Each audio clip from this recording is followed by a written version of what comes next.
Nah, dari tadi yang bertanya-tanya itu batunya mau kemana? Nah, ini kita bikin jangkar.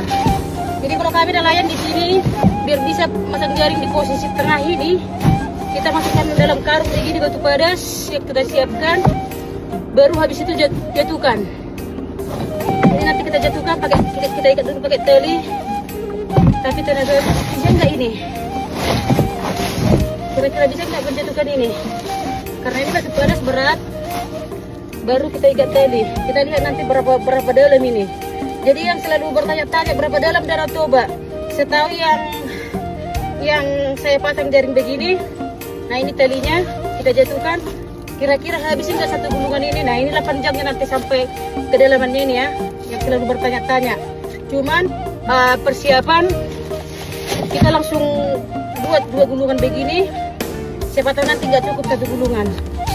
Karena kemarin ada juga di posisi ini dia 1 gulungan nggak cukup, berarti kita buat 2 gulungan untuk persiapan. Beginilah caranya untuk jadi nelayan berat teman-teman. Untuk jadi nelayan itu berat. Nah, kita sambungkan ujung ke ujung ini. Oh ini, ujung ke ujung seperti tadi ini. Oke ini, oke coba ulangi lagi. Karena buat jangkar ini kita nggak terus menerus teman-teman. Kalau udah rusak baru kita buat lagi.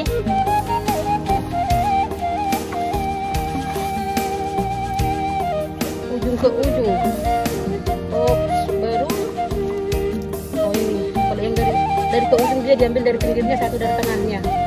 Baru nanti kita letakkan ini karena ini bisa berisiko teman-teman. Kalau kena tali ini kaki kita yang ada kita dibawa sampai ke dasar. Jadi kita harus siapkan benar-benar aman hingga ini untuk bisa kita jatuhkan nanti ini. Batu padasnya. Nah, kita ambil lagi jaring tali ujungnya yang di sini. Jangan sampai ke lilit kaki ini. Kalau lilit kaki ini bisa kita tarik di bawah sampai ke dasar danau teman-teman.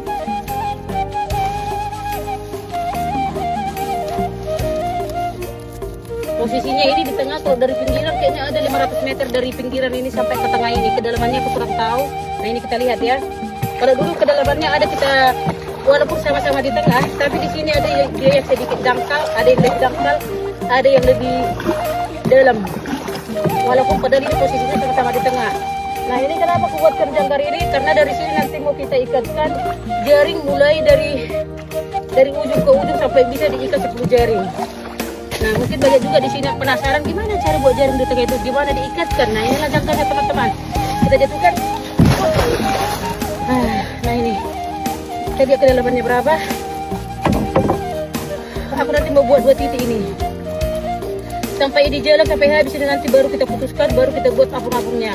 Jadi di sini kami bisa sering kami manfaatkan aqua bekas, jerigen-jerigen kalau nggak ada apung-apung. Karena kita nggak ada terlalu ada persiapan apung-apung. Capek jadi nelayan cuy. Capek kali pun jadi nelayan.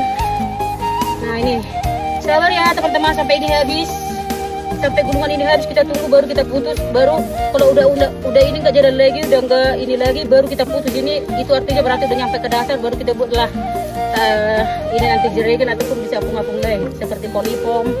Jadi kalau ada misalnya kami beli barang baru yang ada beli barang-barang elektronik misalnya, itu kami manfaatkan apung-apungnya atau polipomnya karena bisa buat jangkar seperti ini teman-teman. Kita lihat berapa panjang.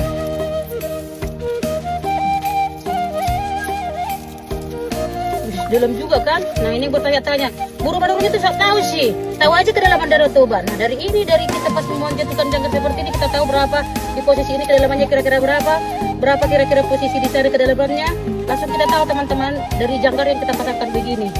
Nah ini kan tadi untuk kita buat persiapan dia 1 gulungan nggak cukup, berarti dia lebih dari 1 gulungan lagi. Nah ini tadi gulungan yang kedua ya. Untuk tadi kita buat persiapan karena di sini ada lebih dalam, ada yang enggak. Nah ini.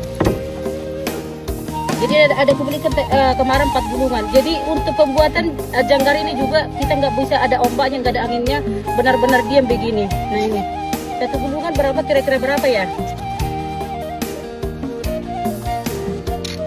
Baru kita putus ini, baru masukkan ini, biar bisa nanti kita ikatkan jaring-jaringnya ke sini, jaring apung. Apalagi sekarang musim pora-pora, kalau jaring ukuran pora-pora itu bisanya di jaring apung. Tapi ini tadi apa lo jelegenku? Udah bocor, kukira nggak bocor dia. Ini nggak bisa bocor, ini harus benar-benar bagus. Oke semua Horas dari Danau Toba. Nah begitulah tutorial pembuatan janggar yang bisa kita pasangkan jaring apung. Horas dari Danau Toba.